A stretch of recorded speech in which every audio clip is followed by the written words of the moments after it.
Le diagramme de Gantt.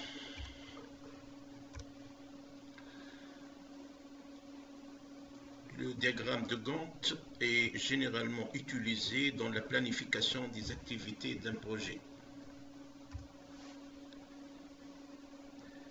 C'est un diagramme qui a été inventé par Henry Gantt, qui lui a donné son nom. Qui est Henry Gantt?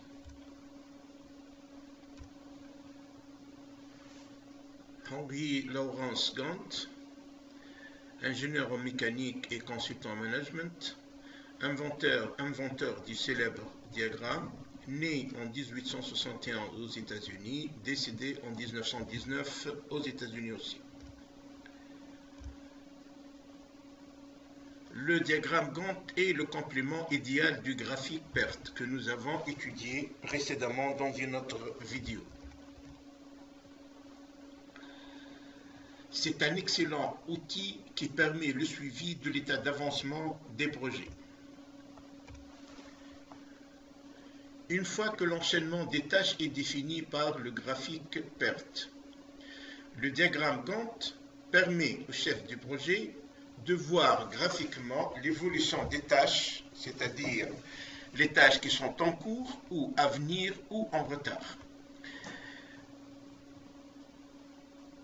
Il permet aussi de voir le taux d'avancement des tâches, de voir si les tâches sont en retard ou en avance, et d'évaluer l'impact des avances ou des retards sur l'ensemble du projet.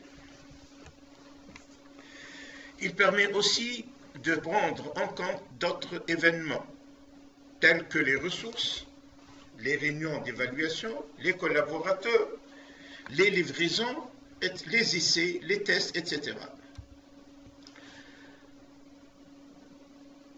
La conception du diagramme Gantt est composée essentiellement d'un certain nombre de colonnes. Sur la colonne à gauche, on liste l'ensemble des tâches. Sur les autres colonnes, on indique l'échelle de temps, c'est-à-dire heure, jour, semaine, mois, etc. Et ce, pour matérialiser la durée des tâches. Et par suite, bien sûr, celle de l'ensemble du projet. Les tâches sont représentées en fonction de leur durée par des barres horizontales. L'extrémité gauche de la barre relative à une tâche indique sa date de démarrage. Celle de droite, c'est-à-dire l'extrémité droite de la barre relative à une tâche donnée, indique sa date de fin. Les dépendances entre les tâches sont matérialisées par des flèches. Aussi, le diagramme Gantt peut comporter les moyens humains, comme nous l'avons dit précédemment, nécessaires à la réalisation du projet, ou aussi les moyens matériels. Il comporte aussi des jalons qui sont généralement matérialisés par des points, mais toute autre représentation peut se trouver. Ces jalons sont utilisés pour indiquer les livraisons, les réunions, etc. Comment exploiter le diagramme Gantt? Généralement, le chef de projet procède périodiquement au remplissage des barres qu'on avait signalées tout à l'heure par des couleurs. Généralement, on utilise une couleur pour signaler le taux d'avancement des tâches, une couleur pour signaler les avances, s'il y a des tâches qui sont en avance, et une couleur, surtout celle-là, pour mettre en relief tout retard accusé par la tâche. Parce que tout retard sur une tâche, surtout si elle est sur le chemin critique du projet, tout retard sur une tâche peut se traduire automatiquement par un retard sur l'ensemble du projet. Cette illustration montre ce que nous venons de dire. Nous avons la colonne à gauche qui comporte l'identification des tâches. Nous avons le reste des colonnes qui sont utilisés pour les unités de délai. Donc, la tâche 1, par exemple, est représentée par cette barre-là. Elle est, suivant notre nomenclature, elle est remplie en violet clair pour dire que c'est une tâche qui avance ou qui a été achevée conformément à son délai prévisionnel. Donc, la gauche de la barre nous donne le début du démarrage de la tâche. La droite de la barre indique quand la tâche va se terminer. Par exemple, pour celle-là, la tâche 1, elle commence la première semaine et elle se termine au milieu de la semaine 3. Nous avons utilisé la couleur verte ici pour dire que cette tâche est en avance par rapport à ce qui est prévu.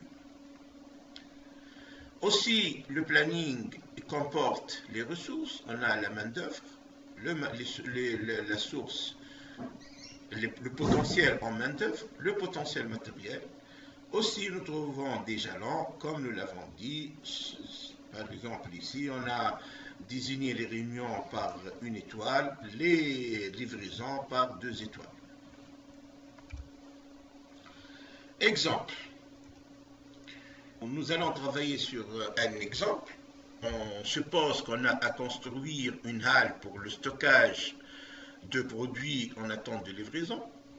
Sachant, pour ne pas compliquer le sujet, on ne va pas parler de moyens de manutention. On suppose que la manutention à l'intérieur du dit bâtiment se fait à l'aide d'un chariot élévateur. Un aperçu sur l'ouvrage. Le montage, juste une petite animation pour montrer les différents éléments de l'ouvrage. On a commencé par mettre en place la plateforme, les consoles pour représenter la charpente métallique, les bardages sur les côtés du bâtiment, la couverture, là plutôt ici on a mis une pièce pour le montage de la porte, la toiture, et enfin on monte les portes et à la fin on procède à l'aménagement du parterre. Les tâches, donc notre projet, nous l'avons scindé en plusieurs tâches. Donc ce tableau représente la première partie de ces tâches. Donc la tâche 0, c'est la tâche de décision de construire le bâtiment. La tâche 1, étude et approbation, recherche, financement, etc. Consultation, attribution marché, plateforme et parterre. Donc le tableau comporte aussi la durée, c'est-à-dire en nombre de mois, par exemple. La période, de quel mois à quel mois, quand est-ce que la tâche commence et quand est-ce qu'elle va finir. La deuxième partie du tableau concernant le listing des tâches. Maintenant, on a toutes les informations. On va commencer à tracer notre diagramme Gantt. Sa première partie. Donc, on met en place la grille et on commence le traçage de notre planning. La tâche 1, la tâche 2 qui commence juste après la tâche 1, la tâche 3 qui va commencer aussi juste après la tâche 1 pour se prolonger et elle est suivie par la tâche 4 qui elle-même va être suivie par la tâche 19.